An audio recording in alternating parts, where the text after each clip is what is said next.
우리 옆에 있는 분들과 인사하십시다. 할렐루야, 반갑습니다. 오늘 주신 하나님의 말씀은 출애굽기 15장 22절에서 27절까지 말씀이 되겠습니다. 구약성경 105면 출애굽기 15장 22절에서 27절까지 우리 함께 읽겠습니다.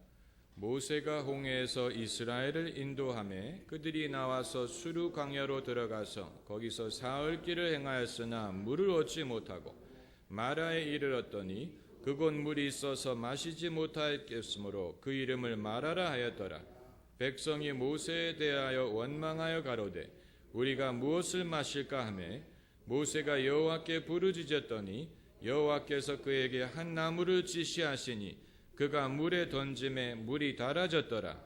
거기서 여호와께서 그들을 위하여 법도와 율례를 정하시고 그들을 시험하실세 가라사대 너희가 너희 하나님 나 여호와의 말을 청종하고 나의 보기에 의를 행하며 내 계명에 귀를 기울이며 내 모든 규례를 지키면 내가 애굽 사람에게 내린 모든 질병에 하나도 너희에게 내리지 아니하리니 나는 너희를 치료하는 여호와임이니라.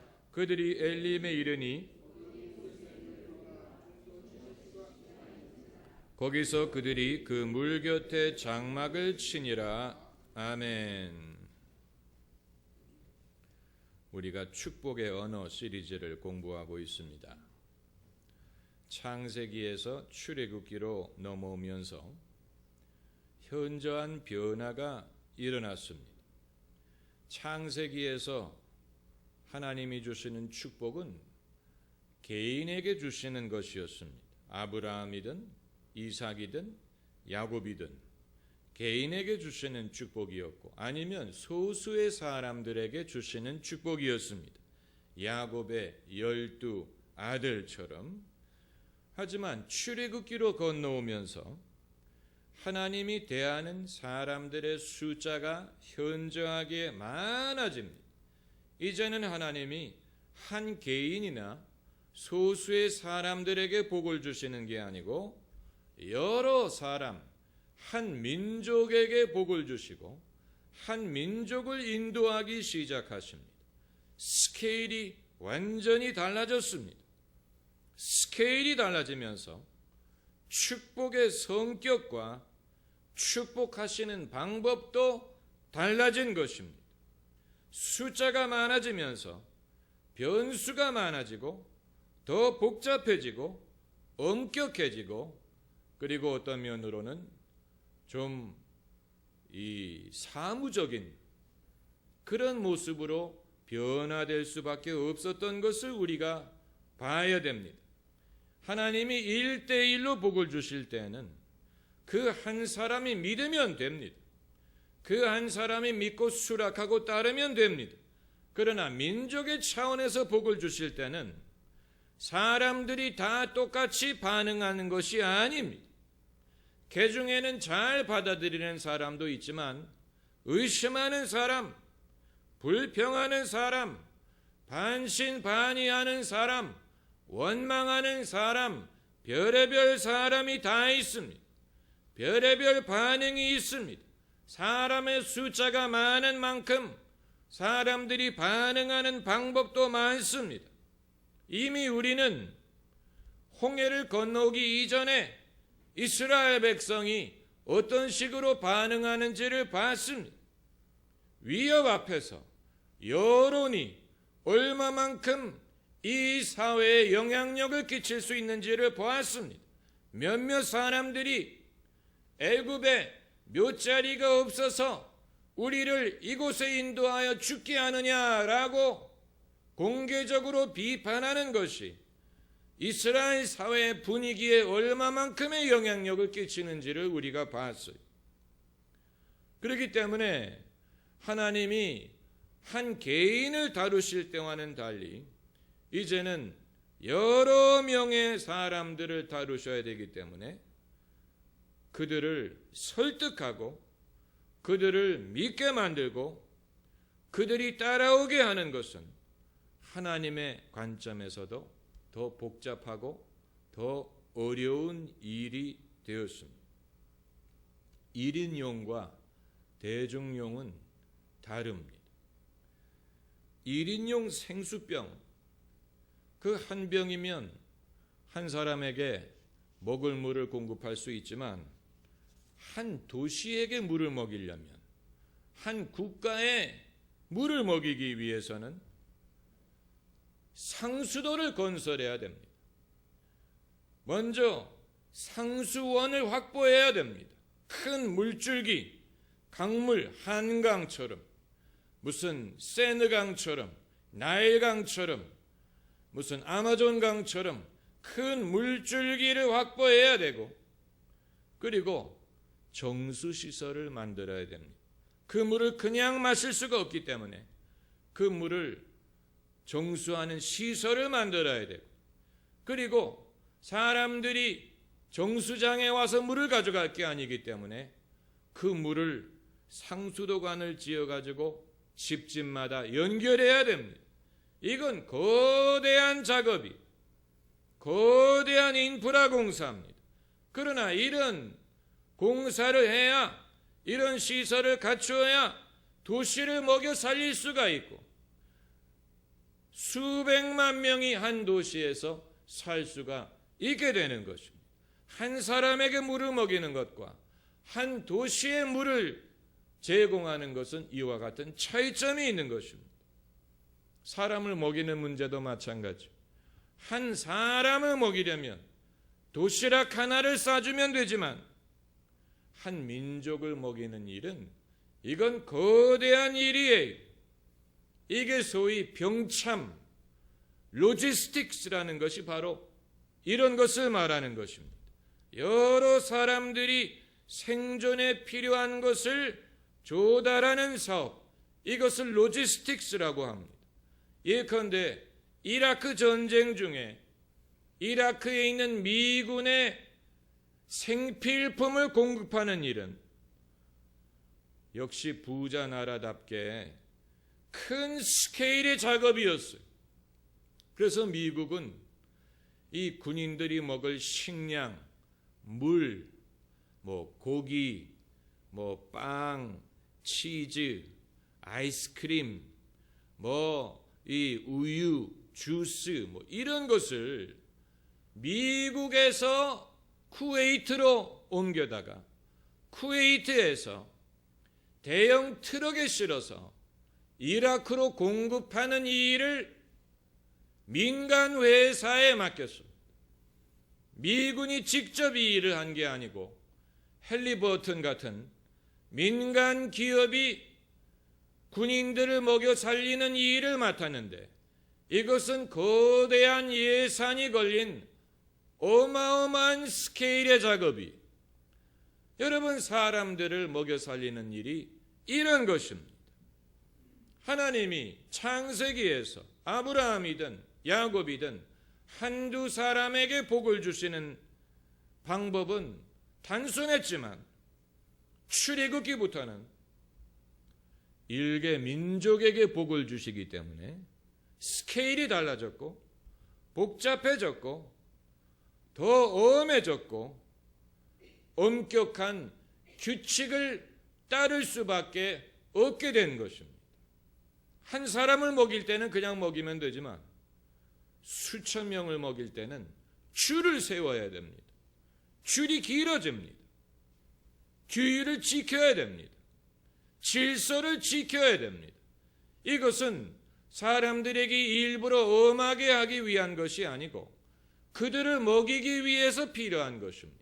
마찬가지로 하나님이 당신의 백성들에게 복을 주시는 것이 이제는 규율을 따라야 되고 질서를 지켜야 되고 법규를 쫓아야 되는데, 이것은 법규를 쫓게 하기 위한 게 아니고 결국 이들을 먹이고 살리고 축복하기 위해서 필요한 것입니다. 그래서 오늘 본문에 내 모든 규례를 지키면, 내 계명의 귀를 기울이면, 왜 계명, 규례라는 말씀이 등장하느냐? 아직 모세가 율법을 이스라엘에 소개하기 이전의 일이에요. 이미 율법이 오기 이전에 하나님은 계명, 규례라는 말씀을 사용하시는데, 이것은 이제 하나님이 더 엄해진다든가 더 사무적이 된다든가 더 냉정해지기 때문에 그런 것이 아니고, 이제는 이 모든 백성들에게 복을 주시고 이들이 하나님의 말씀을 믿고 따르고 하나님이 의도하신 것을 이루게 하기 위하여 필요한 방법이었기 때문에 그런 것입니다. 다시 말하면 다수의 사람들을 통솔하기 위해서 계명이 필요하고 규례가 필요했다는 얘기입니다. 당연한 얘기지요. 그러나 우리는 이 분위기의 변화 때문에 이것이 축복이라는 사실을 잊어버리고 하나님의 선한 의도보다는 왜 하나님이 더 엄해졌냐? 왜 하나님이 더 딱딱해졌냐? 옛날에 1대1로 대할 때가 더 좋았는데 이제 사람들이 많아지고 또 일이 더 커지게 되니까 하나님이 더 멀어져 보인다. 하나님이 좀 냉정하다. 하나님이 사무적이다. 이렇게 생각하는 것은 하나님이 더 많은 사람에게 복을 주시기 위하여 당신이 역사하시는 방법을 현실에 맞춰서 바꿀 수밖에 없다는 사실을 알아야 이해할 수가 있는 것입니다. 하나님이 베델에서 야곱에게 복을 주시지 않습니까? 이건 우리가 좋아하는 성경 구절 중에 하나입니다. 야곱이 베델에서 돌을 베개로 하고 자는데 꿈에 하늘과 땅 사이에 사닥다리가 있고 거기에 천사들이 오르락내리락 하고 그리고 주님이 그 위에 서서 야곱에게 말씀하시지 않습니까? 너 누운 이 땅을 내가 너와 내 자손들에게 영영히 주리라. 이렇게 그에게 놀라운 말씀을 하십니다. 그래서 야곱이 잠 깨어 일어난 후 돌베개 돌단을 쌓은 것 본받아서 야곱이 꿈에서 깨난 다음에 하나님이 과연 여기 계신 것만 내가 알지 못하였도다. 여기는 하나님의 집이요 하늘의 문이로다. 그래서 하나님의 집이란 뜻을 가진 벳엘이란 이름을 지어주지 않습니까? 베델, 베스란 말은 집이란 말이고 엘이란 말은 엘로힘, 하나님이란 뜻입니다. 하나님의 집이라고 불렀어. 이전에는 돌을 베개로 자는 괴로운 장소였는데 이제는 하나님의 집이 되었어. 하나님이 야곱에게 복을 주시는 장면은 이처럼 아름답고 또 정답고 즐겁습니다. 그러나 출애굽기로 건너와서 이제는 하나님이 한 사람에게만 복을 줄 수가 없어. 그 야곱의 후손이 이만큼 많아졌어. 결국은 같은 맥락에서 행하시는 것입니다. 야곱에게 약속하신 것을 이루시는 것입니다. 내가 너를 야곱이라 하지 않고 이스라엘이라 하리라. 이렇게 약속하신 대로 그 후손들이 큰 민족을 이루었어요. 이제는 하나님이 그 약속을 쫓아서 이 민족을 인도하고 이 민족을 구원하고 이 민족을 약속의 땅에 데리고 가시는데 그러기 위해서는 하나님이 백성들을 다루시는 방법이 달라질 수밖에 없는 것입니다. 학교의 사감 선생님이 어음하게 보일 수밖에 없는 이유가 바로 그것입니다. 왜냐하면 학교에 수천 명의 학생들을 통솔하려면 모든 학생들에게 똑같이 적용되는 규칙을 집행해야 되기 때문에 이제는 선생님이 편애하는 학생이 있을 수가 없습니다. 왜냐하면 모든 학생들의 어비가 되어야 되고 모든 학생들을 올바른 길로 인도하기 위해서는 그들 모두에게 공평하게 규칙을 적용해야 되고, 그런데 그것이 개인의 관점에서 볼 때는 엄하게 보이고 딱딱하게 보여요. 사무적으로 보여요. 재미가 없어 보여요. 하나님에 대해서도 그렇게 생각할 수 있습니다. 하나님이 사람들을 줄을 세울 때 줄을 세웁니다.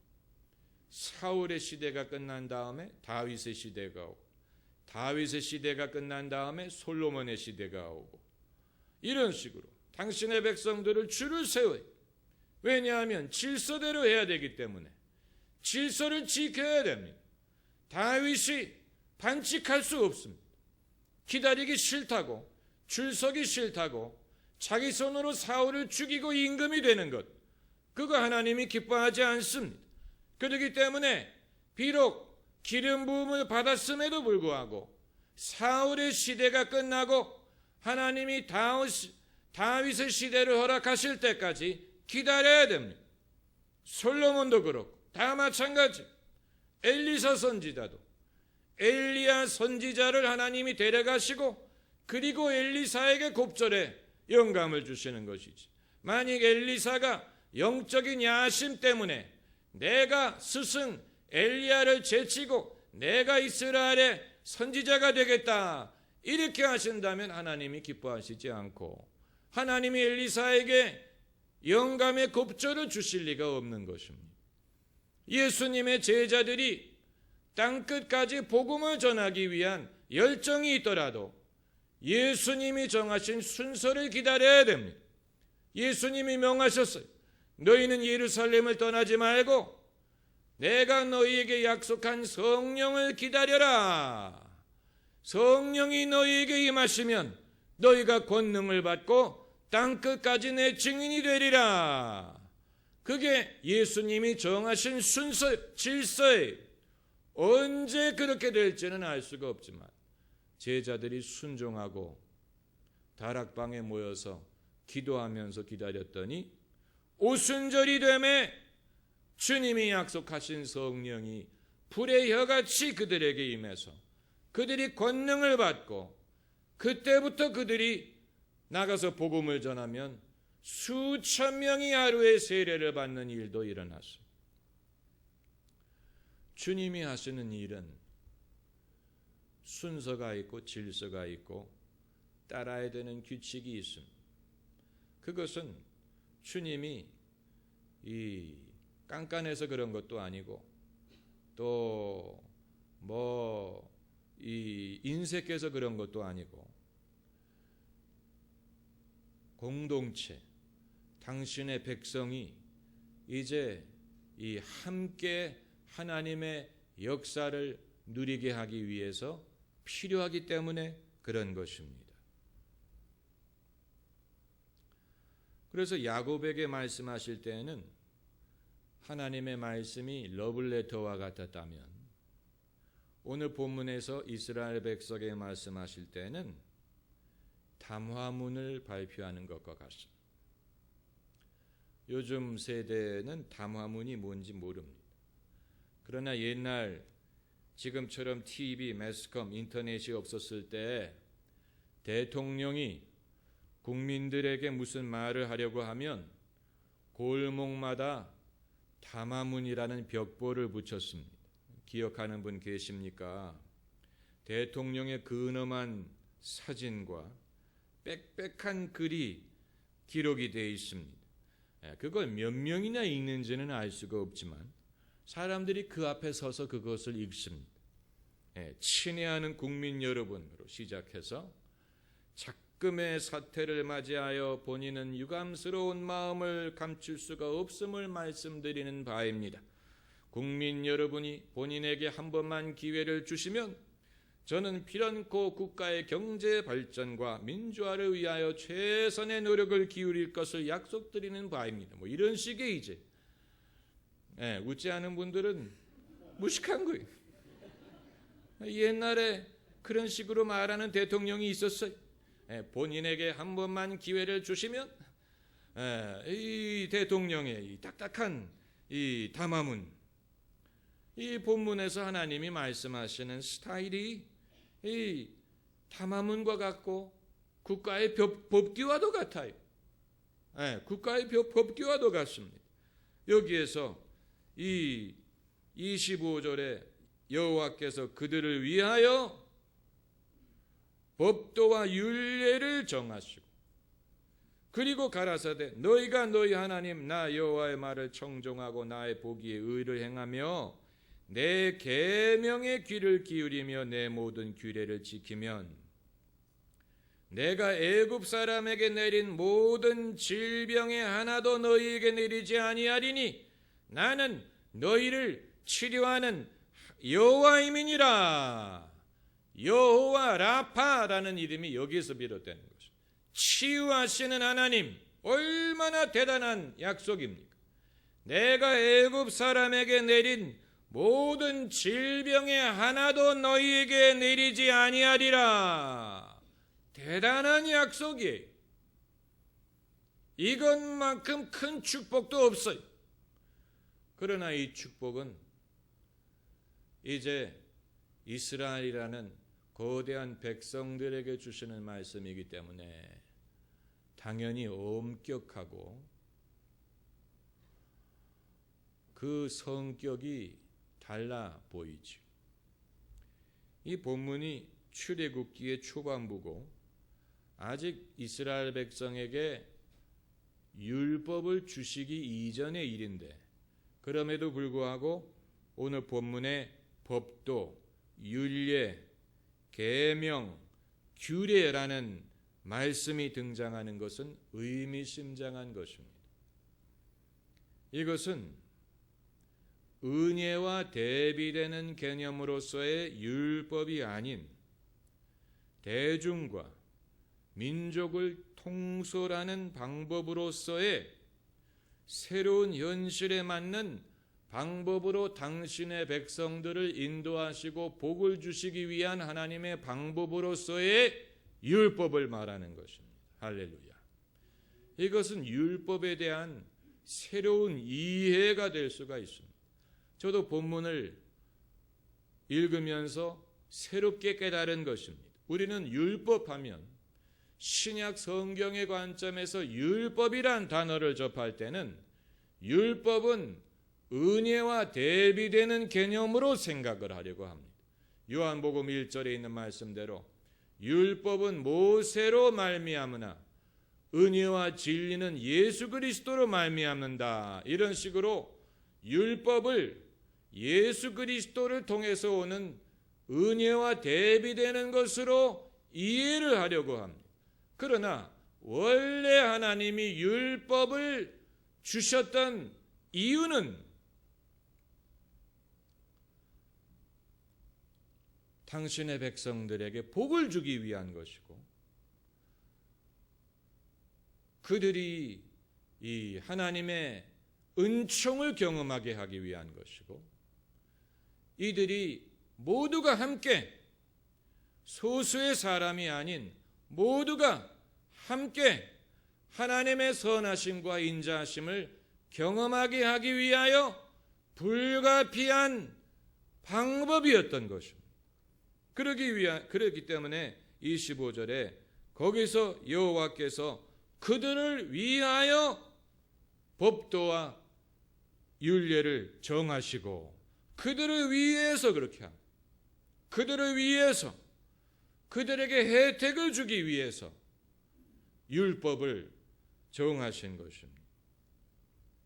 철학자들, 역사학자들은 인류가 어떻게 해서 윤리와 도덕을 갖게 되었는가 그 시조를 사회적인 합의에서 비롯됐다고 봅니다.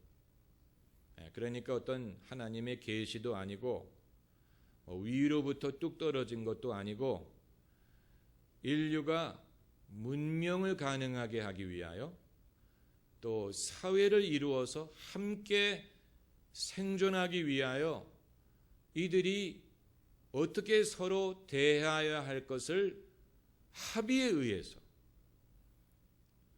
약속에 의해서 만든 것이 도덕의 시조요, 윤리의 시조요, 법의 시조다. 이게 이제 뭐 생각해 보면 상식적인 것이죠.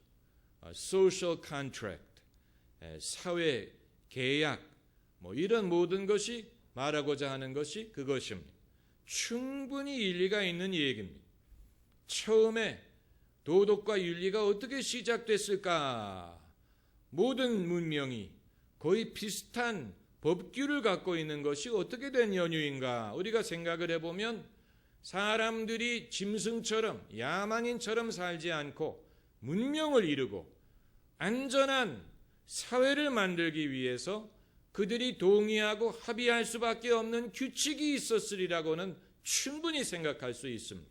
도둑질하지 말자, 뭐 죽이지 말자, 또 죽이는 자는 이런 벌을 주자, 도둑질하는 자는 이런 식으로 벌을 주자, 결혼을 존중하자, 소유를 존중하자, 이런 식으로 서로 거짓말하지 말자, 거짓말하는 자에게는 이런 식으로 벌을 주자, 이런 식으로 사람들이 합의에 의하여 이 문명을 가능하게 하기 위하여 이런 식으로 약속을 했으리라고는 충분히 우리가 이해할 수가 있습니다.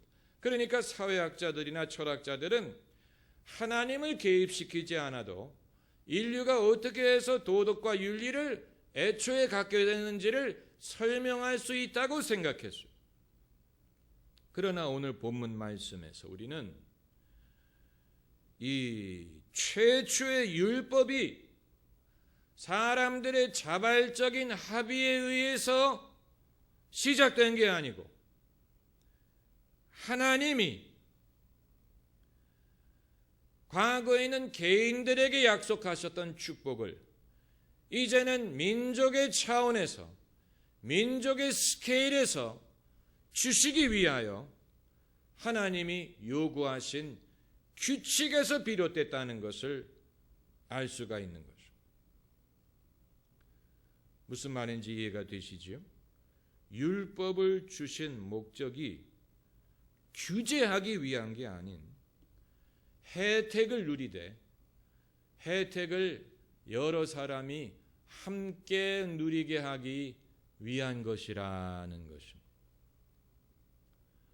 그보다도 더 쉽게는 설명할 수가 없습니다. 어떻게 더 쉽게 설명합니까? 그러나 이해가 되실 것입니다.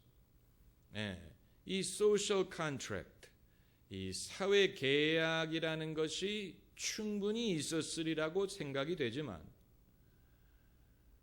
최초의 율법은 사람들이 자발적으로 합의에 의하여 만든 것이 아니고, 왜냐하면 오늘 본문은 율법이 오기 이전의 사건을 말하고 있기 때문에 율법은 20장에 등장합니다. 거기에 이제 뭐 우상을 만들지 말라, 뭐 안식일을 지켜라, 뭐 이런 율법이 20장에 비로소 등장하는데 그 이전에 하나님이 이스라엘 백성에게 규례와 율법을 주셨는데 그들을 위하여 주신 것이고, 너희가 이런 것을 지키면 내가 애굽 사람에게 내렸던 질병을 하나도 너희에게 내리지 아니하리라. 나는 너희를 치료하는 여호와임이니라. 얼마나 놀라운 축복을 주셨는지 모릅니다. 우리는 성경을 읽으면서 이 축복의 언어를 지금 우리가 공부하고 있지 않습니까? 축복의 언어를 찾을 때 개인의 차원의 축복에는 익숙합니다. 아브라함이든 야곱이든 야곱의 12아들이든 개인의 차원의 축복은 익숙하지만 민족의 차원에서 주시는 축복에 대해서는 잘 몰라요. 그런 게 있는지, 그런 게 얼마나 유효한지 잘 모릅니다. 그리고 읽어도 담화문처럼 들림, 경고문처럼 들림. 경고문. 저는 독일어를 못하는데 2차 세계대전 다큐를 볼 때마다 늘 눈에 익은 독일 말이 잊어버렸어요. 베르보튼인 것 같아요. 베르보튼. 늘 이 철장 벽에 늘 붙어있는 그 글의 첫 단어가 베르보튼. 그래서 제가 추측하기에는 그 단어가 경고라는 뜻인 것 같아요. 경고. 접근하지 마시오. 베르보튼. 이 독일 놈들이 써붙인 글은 늘 베르보튼으로 시작하더라고요. 늘 베르보튼. 저게 무슨 말일까? 생각해 보니까 가능성은 하나밖에 없어요. 금지. 금지. 접근 금지. 접근하지 마시오. 만지지 마시오. 건너지 마시오. 이 독일 놈들은 항상 베르보튼으로 시작하는 거예요. 대화의 시작이 베르보튼이 경고. 첫 마디가 아르퉁 차렷. 그 다음이 베르보튼 경고. 독일 정신을 나타내는 거예요. 독일 정신은 늘 얼마나 불친절한 말입니까? 생각해 보세요. 벽보마다 첫 마디가 경고. 경고. 경고문처럼 들려 오늘 본문이. 그러나 그건 잘못 이해하는. 이건 하나님이 규제하기 위한 게 아니고 축복하기 위한 것인데, 다만 한두 사람이 축복을 누리는 게 아니고 모든 사람이 함께 누리게 하기 위하여 필요한 것입니다. 예외가 없습니다. 그러므로 여기에서 우리는 하나님의 너그러움과 풍성한 은혜를 발견할 수가 있는 것입니다. 할렐루야. 기도하십시다.